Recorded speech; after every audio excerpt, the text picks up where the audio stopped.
Meditações no Evangelho de João. João capítulo 9, do versículo 26 ao versículo 41. Perguntaram-lhe, pois, que te fez ele? Como te abriu os olhos? Ele lhes respondeu, já vou-lo disse, e não atendestes. Por que quereis ouvir outra vez?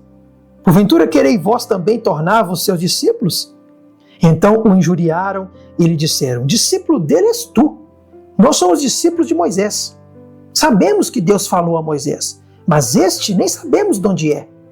Respondeu-lhes o homem, nisto é de estranhar que vós não saibais de onde ele é, e contudo me abriu os olhos. Sabemos que Deus não atende a pecadores, mas pelo contrário, se alguém teme a Deus e pratica a sua vontade, a este atende. Desde que há mundo, jamais se ouviu que alguém tenha aberto os olhos ao cego de nascença.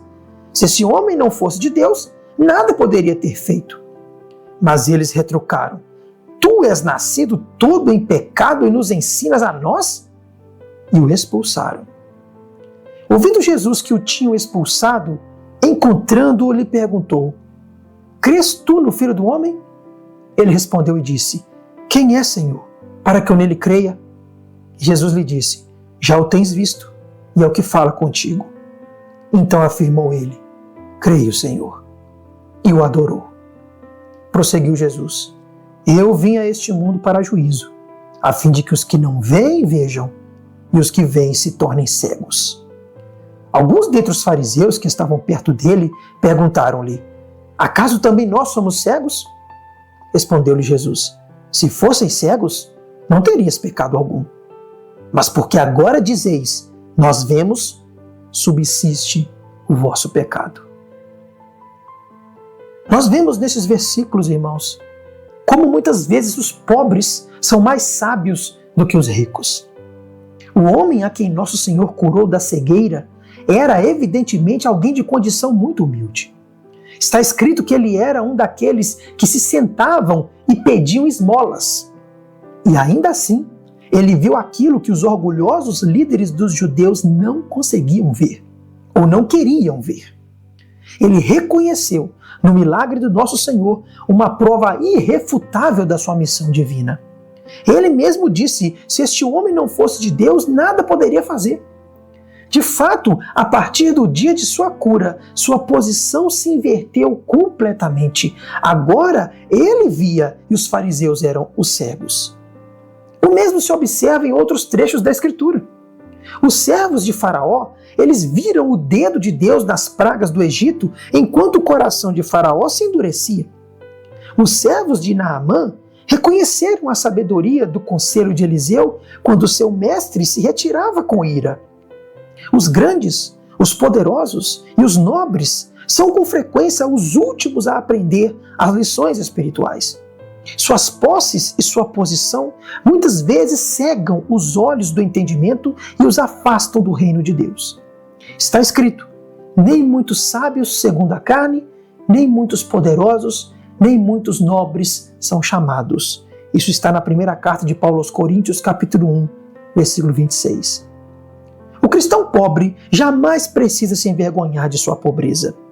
É pecado ser orgulhoso, ser mundano e ser incrédulo. Mas não é pecado ser pobre. As riquezas que muitos cobiçam são muitas vezes como véus sobre os olhos da alma, impedindo-os de enxergar a Cristo. O ensino do Espírito Santo é mais frequentemente encontrado entre os de condição humilde do que entre os homens de alta posição ou formação. As palavras de nosso Senhor são continuamente confirmadas. Quão difícil é para os ricos entrarem no reino de Deus. Tu escondeste essas coisas dos sábios e entendidos e as revelastes aos pequeninos. Marcos 10, versículo 23 e Mateus 11, versículo 25. Em segundo lugar, nós vemos nestes versículos quão cruel e injustamente os homens não convertidos podem tratar aqueles que discordam deles. Quando os fariseus perceberam que não podiam intimidar o cego que fora curado, eles simplesmente o expulsaram da sinagoga. Porque o cego se recusou com coragem a negar a evidência dos próprios sentidos, ele foi excomungado e lançado à vergonha pública. Trataram-no como gentio e publicano. Para um judeu pobre, tal castigo representava um grande prejuízo temporal. Ele era cortado dos privilégios exteriores da comunidade judaica e tornado objeto de escárnio e de suspeita entre os verdadeiros israelitas. Mas isso não podia causar dano algum à sua alma. Aquilo que os homens perversos ligam na terra não está ligado no céu. Maldição sem causa não se cumpre, como está em Provérbios capítulo 26, versículo 2. Os filhos de Deus, em todas as eras, frequentemente enfrentaram um tratamento semelhante.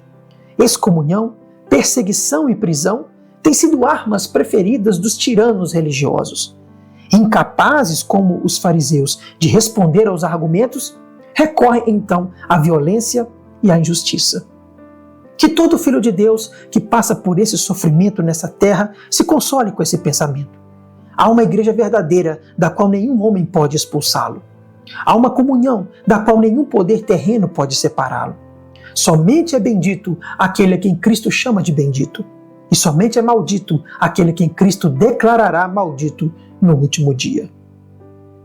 Em terceiro lugar, vemos nesses versículos quão grande é a bondade e a condescendência de Cristo.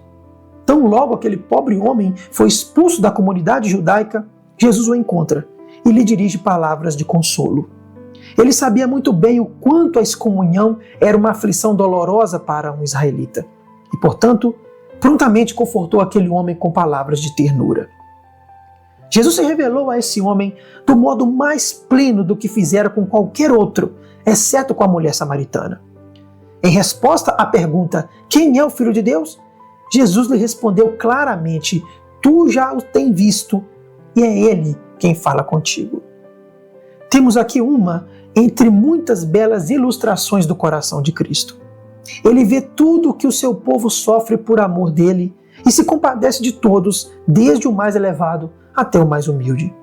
Ele registra todas as suas perdas, suas dores e suas perseguições. Não estão todas essas coisas escritas no seu livro, como está no Salmo 56, versículo 8? Ele sabe como falar ao coração com consolo no tempo da angústia e como trazer paz quando todos os homens parecem nos odiar. Muitas vezes, o momento em que os homens nos abandonam é justamente o momento em que Cristo se aproxima, dizendo, não temas, porque eu sou contigo. Não te assombres, porque eu sou o teu Deus. Eu te fortaleço e te ajudo, e te sustento com a destra da minha justiça. Isaías capítulo 41, versículo 10. Por fim, nós vemos nesses versículos o quão perigoso é possuir conhecimento sem fazer bom uso dele. Os líderes dos judeus estavam plenamente convencidos de que conheciam toda a verdade religiosa. Sentiam-se indignados ante a mera sugestão de que fossem ignorantes ou espiritualmente cegos. Acaso também nós somos cegos? Exclamaram os fariseus ao Senhor Jesus. E então veio a solene sentença da boca do Salvador. Se vós fosseis cegos, não teríeis pecado. Mas agora dizeis, nós vemos, por isso o vosso pecado permanece. O conhecimento é, sem dúvida, uma grande bênção. O homem que não sabe ler e é totalmente ignorante das Escrituras encontra-se numa condição lastimável. Está à mercê de qualquer falso mestre que o encontre e pode facilmente ser levado a adotar doutrinas absurdas ou práticas perversas. Mas quando o conhecimento se limita à mente e não exerce influência sobre o coração e sobre a vida, torna-se uma possessão extremamente perigosa. E quando, além disso, aquele que possui o conhecimento é presunçoso e autossatisfeito e imagina saber tudo, tal estado da alma é um dos piores em que o ser humano pode cair. Há muito mais esperança para aquele que diz, sou um pobre pecador cego e preciso que Deus me ensine, do que para aquele que vive dizendo, eu sei, não sou ignorante, mas permanece agarrado aos seus pecados. O pecado desse homem permanece. Portanto, que nos empenhemos em usar com diligência todo o conhecimento religioso que nós possuímos e peçamos continuamente que Deus nos conceda ainda mais. Jamais nos esqueçamos de que o próprio diabo é uma criatura de vasto saber. E, no entanto, ele não aproveita nada disso, porque seu conhecimento não é usado de maneira correta. Que a nossa oração constante seja como aquela que Davi tantas vezes elevou no Salmo 119. Senhor, ensina-me os teus estatutos, dá-me entendimento, une o meu coração ao temor do teu nome.